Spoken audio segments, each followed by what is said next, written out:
इससे पहले हमने जो हमारा चैप्टर था उसमें सर्कुलर मोशन के ताल्लुक से कुछ मालूमात हासिल किए, उसके जो बेसिक कंसेप्ट है वो क्लियर की हमने।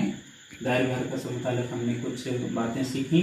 अब यहाँ पर हम देखेंगे ये यूनिफॉर्म सर्कुलर मोशन यानी कि एकसान दायरे हरकत। अब जैसे कि ये वर्ड से आप वैसे तो समझ ही गए होंगे कि एकसान या यूनिफॉर्म का क्या मतलब होता है, लेकिन फिर भी दायरे हरकत से मुतालिक हम उसका डेफिनेशन जब बयान करेंगे तो आपको और अच्छे से समझ में आ जाएगा कि एकसान दायरे हरकत दरअसल दायरे हरकत ही है। तो इसकी तारीफ इस तरह से होगी कि ऐसी दायरे हरकत जिसमें जो जिस्म या जर्रा है वो दायरे के मुहित के अतराफ मुस्तकिल खती चाल से अपनी हरकत को अंजाम देता है। यानी कि उसकी जो खती चाल है वो कैसी होगी, वो होगी मुस्तकिल।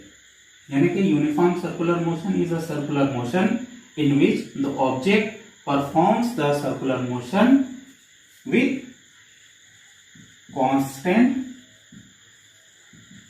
Linear speed.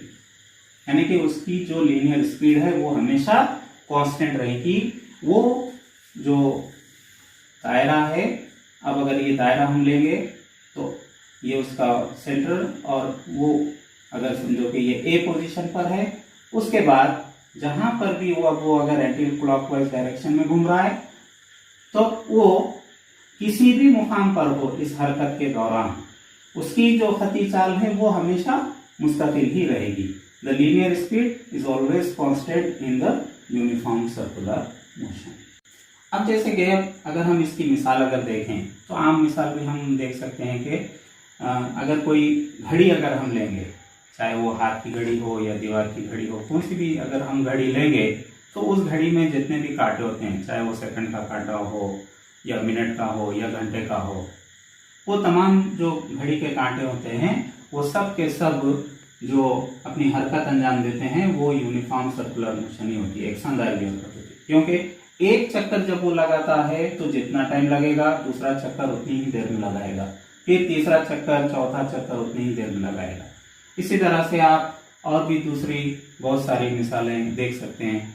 जैसे कि घरों में फिरने वाले जो सीलिंग फैन हैं उनके जो ब्लेड्स हैं उनकी अगर रफ्तार अगर हम कांस्टेंट रखें, जैसे कि रेगुलेटर के जरिए से 1, 2, 3, 4, 5 पर किसी एक पर ही अगर हम रख दें, कोई भी एक नंबर पर, और उसके ब्लेड्स को अगर ऑब्जर्व करेंगे तो वो तमाम के तमाम जो हरकत अंजाम देंगे वो यही रहेगी, एकसान दायरे। इसी तरह से तमाम जो सैयारे सूरज के अतराफ गर्दिश करते हैं उनकी भी हरकत एकसान दायरे हरकत ही होती है। चांद जो जमीन के अतराफ घूम रहा है, एक चक्कर जितनी देर में लगाएगा दूसरी चक्कर उतनी ही देर में लगाएगा। तो इस तरह से ये चंद मिसालें होंगी जो कि यूनिफॉर्म सर्कुलर मोशन एकसान दायरे हरकत की हुई। Next topic is relation between linear velocity and angular velocity. जो हमने देखे थे खती रफ्तार और जाविया रफ्तार, ये दोनों के दरमियान में अब हमको ताल्लुक हासिल करना है।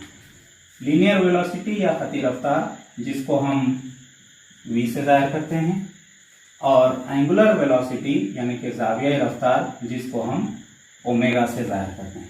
तो इसका मतलब ये है कि ये v और ओमेगा के दरमियान ताल्लुक की मसावत हमको हासिल करना है। Relation between v and omega, ये दोनों भी रफ्तार ही हैं, लेकिन एक है खती रफ्तार, दूसरा है जाविया रफ्तार। एक खती हरकत के दौरान होती है और एक दायरे हरकत के दौरान होती है।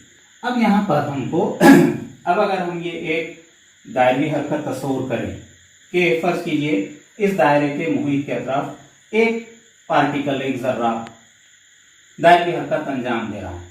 फर्ज कीजिए वो मुकाम ए पर है और वो हरकत करते हुए समझो कि यहां तक मुकाम बी तक गया है। अब उसका जो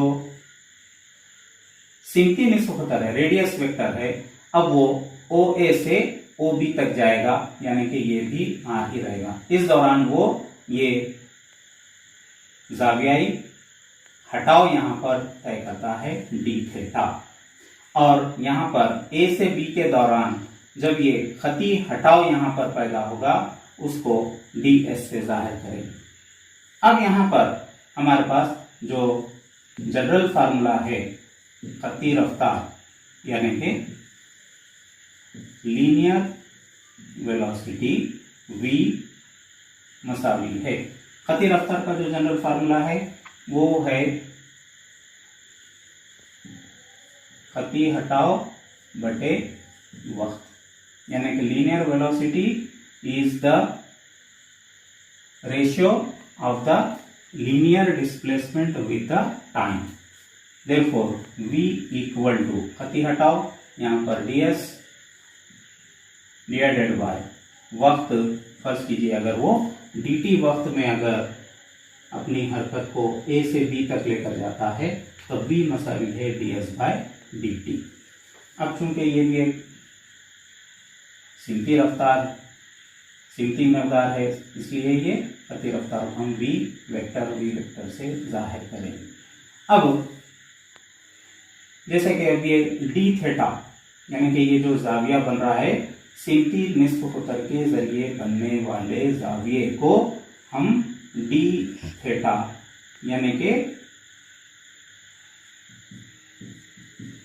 जावियाई हटाव कहते हैं, यानी कि एंगुलर डिस्प्लेसमेंट। और एंगुलर डिस्प्लेसमेंट डी थीटा के लिए हम ये ज़ाब्ता इस्तेमाल करते हैं ds divided bye r। ds divided bye r vector मतलब ये है कि जो जाविया है मसावी है खौस की लंबाई बटे निस्फ कुतर। खौस की लंबाई यानी कि distance of the arc divided by the radius. तो d theta equal to ds by r। Therefore this ds equal to, इसका तिरछा जरा बदल देंगे तो d theta multiplied by this r। अगर ये ds की कीमत हम यहाँ पर अगर रखेंगे, therefore v equal to ds by dt equal to d theta by dt multiplied by r।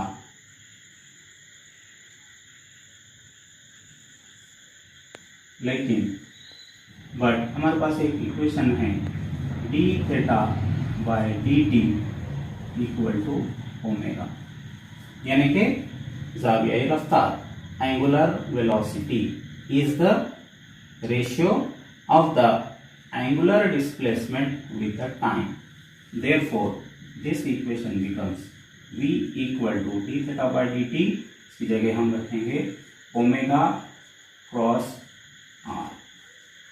So this is very important equation, and if we want to take the magnitude of this equation v equal to omega cross r, then v equal to omega r into sin theta and omega r into sin 90 degree, because this theta is the angle between r and omega. R placed in the plane and omega is perpendicular to that plane.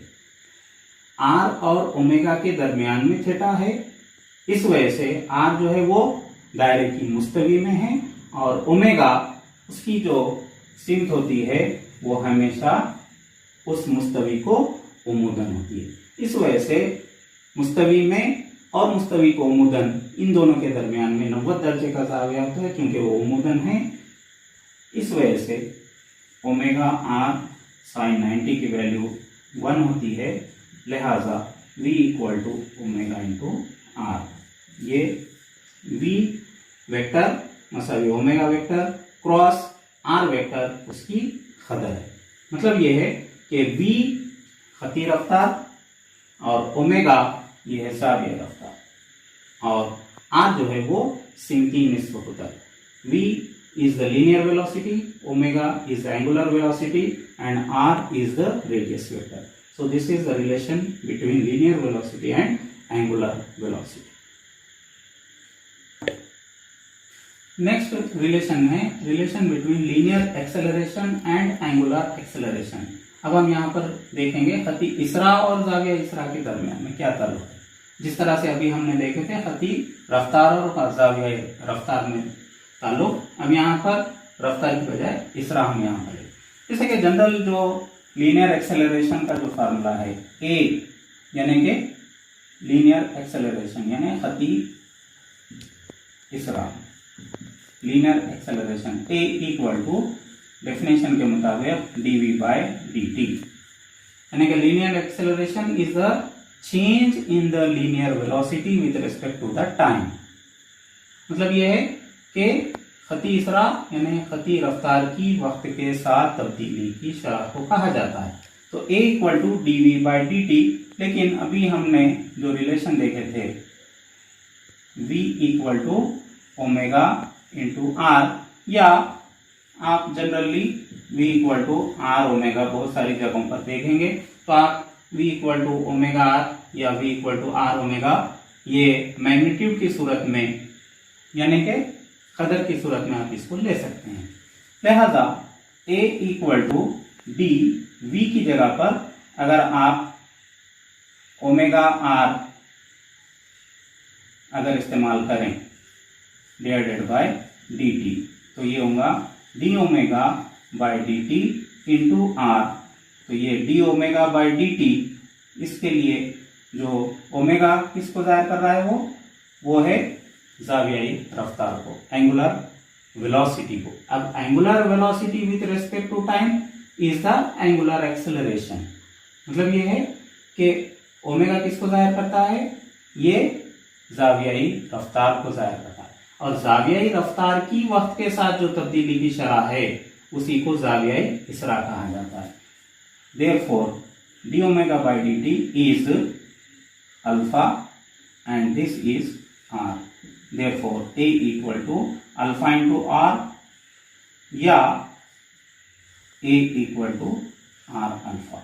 Vector की सूरत में भी आप उसको किसी भी तरह से ले सकते हैं। यहाँ पर आप लिख सकते हैं लेकिन बट ये जो है d omega by d T